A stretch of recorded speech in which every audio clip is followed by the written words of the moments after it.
ప్రపంచ అపర కుబేరుల్లో ఒకరు, ఆసియాలోనే అత్యంత ధనవంతుడు, రిలయన్స్ ఇండస్ట్రీస్ అధినేత ముఖేష్ అంబానీ గురించి ప్రత్యేక పరిచయం అక్కర్లేదు. ఇటీవల తన కుమారుడు అనంత్ అంబానీ, రాధికా మర్చెంట్ వివాహం ఏ స్థాయిలో జరిగిందో అంతా చూశారు. ప్రపంచవ్యాప్తంగా వివిధ రంగాల్లో నంబర్ 1 సెలబ్రిటీలుగా ఉన్నవారంతా అంబానీ ఇంట వాలిపోయారు.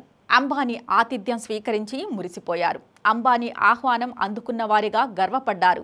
తన కుమారుడి వివాహానికి తక్కువలో తక్కువగా ముఖేష్ అంబానీ 5,000 కోట్లు ఖర్చు చేశారని వార్తలు వచ్చాయి. మరి అలాంటి ముఖేష్ అంబానీ ఇంట్లో పనిచేసే వారికి జీతాలు ఏ స్థాయిలో ఉంటాయో తెలుసా?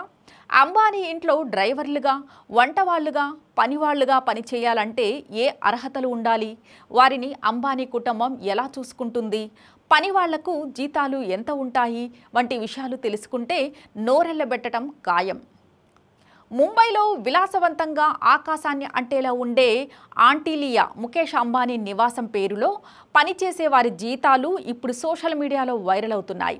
అంబానీ ఇంట్లో పనివాళ్లకు భారీ జీతాలు దక్కుతున్నాయని తెలుస్తోంది.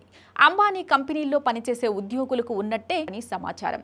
అంబానీ ఇంట్లో పని చేయాలంటే కనీసం ఏదైనా డిప్లొమా లేదా డిగ్రీ చేసి ఉండాలట.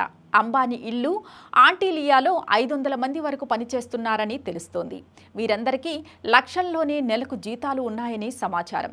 డ్రైవర్ వేతనానికి సమానంగా వంట చేసే వారికి కూడా ఉండటం విశేషం. అంబానీ ఇంట్లో చెఫ్కు నెలకు 2 లక్షల వరకు వేతనంకి 24 లక్షల జీతం. అయితే అంబానీ ఇంట్లో పనికి కుదరడం అంత తేలిక కాదని తెలుస్తోంది.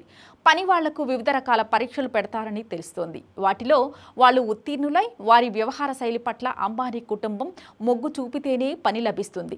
ఒకసారి పనిలో పెట్టుకున్నాక వారిని పనివాళ్లుగా చూడరట, ఇంట్లో సభ్యులుగానే చూస్తారట. మర్యాదగా సంపాదించడం, గౌరవం ఇవ్వడం చేస్తారని తెలుస్తోంది. తన ఇంట్లో పనిచేసే పని వాళ్లకు కేవలం జీతాలే కాకుండా వారికి PF, గ్రూప్ ఇన్సూరెన్స్ సౌకర్యం, ఇతర అలవెన్సులు కూడా అంబానీ అందజేస్తున్నారని తెలుస్తుంది.